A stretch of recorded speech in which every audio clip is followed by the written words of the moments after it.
আসসালামু আলাইকুম সবাইকে, আশা করি ভালো আছেন। আল্লাহর অশেষ রহমতে আমিও ভালো আছি। দেখতে পাচ্ছেন আপনার ব্রয়লার মুরগির বাচ্চা, এবং এই বাচ্চাগুলো আপনার হলো নারিশ কোম্পানির বাচ্চা। অনেকে দেখা যাচ্ছে কাজী বা প্রবিটা বাচ্চা বা খাবার ব্যবহার করে, তবে আমার মতে আমি যতটুকু দেখেছি আপনার নারিশ কোম্পানির বাচ্চা বা খাবার বলেন দুটোই ভালো।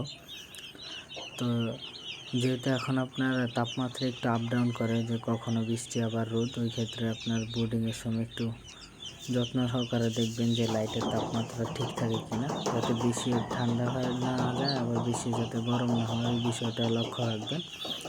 আসলে মুরগির লাভজনক তো ব্যবসা তখন হবে যখন আপনার ব্রুডিংটা অ্যাকুরেট হবে। আপনার যদি ব্রুডিং ভালো হয় তাহলে মুরগির বাচ্চা ভালো সুস্থ সবল থাকবে এবং পরবর্তীতে ভালো ওজন আসবে। দেখতে পাচ্ছেন সুস্থ সবল সবগুলো বাচ্চা। এখানে মোট আপনার 240 পিস বাচ্চা আছে। আপনারা যারা আমার আগের ভিডিও দেখছিলেন ওইখানেও দেখছিলেন 200 পিস ব্রয়লার মুরগির বাচ্চায় কত পরিমাণ লাভ হলো বা কী আসে বিষয়ে সব বলছিলাম।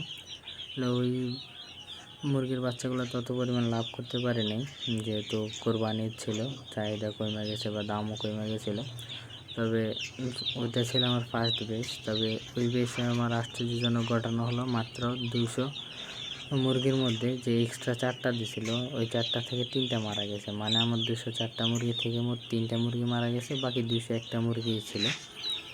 তো দেখা গেছে অনেকে বলে ব্রয়লার মুরগি মারা যায় তখনই যখন আপনি যত্ন নিতে না পারবেন। আগের বারে আমি 200 মুরগিতে 3বার লিটার চেঞ্জ করছি, যতটুকু সম্ভব কষ্ট করছি এবং খুব ভালো লাভ করছি ইনশাল্লাহ। তো আপনার এই মুরগিগুলো আনার পরে প্রথম অবস্থা আপনার যে পানিটা আছে, পানিটা দিবেন। আপনি ওইখানে স্যালাইন ব্যবহার করতে পারেন, বা আপনার যে চিনির পানি ওইটাও ব্যবহার করতে পারেন। ওইটা না করলে বা আপনার ব্রুডিংয়ে প্রতিদিন রাত, যেমন 2 দিন বা 3 দিন, ওই দিন আপনি অগব্যান্ড ব্যবহার করতে পারেন। ওই ওষুধটার ছবি আমি দিয়ে রাখবো ভিডিওর শুরুতে। তো ওই ওষুধটা আপনার শুধু ব্রুডিং অবস্থায় ইউজ করবেন। তো আজকের ভিডিও পর্যন্ত, সবাই ভালো থাকবেন, আল্লাহ হাফেজ।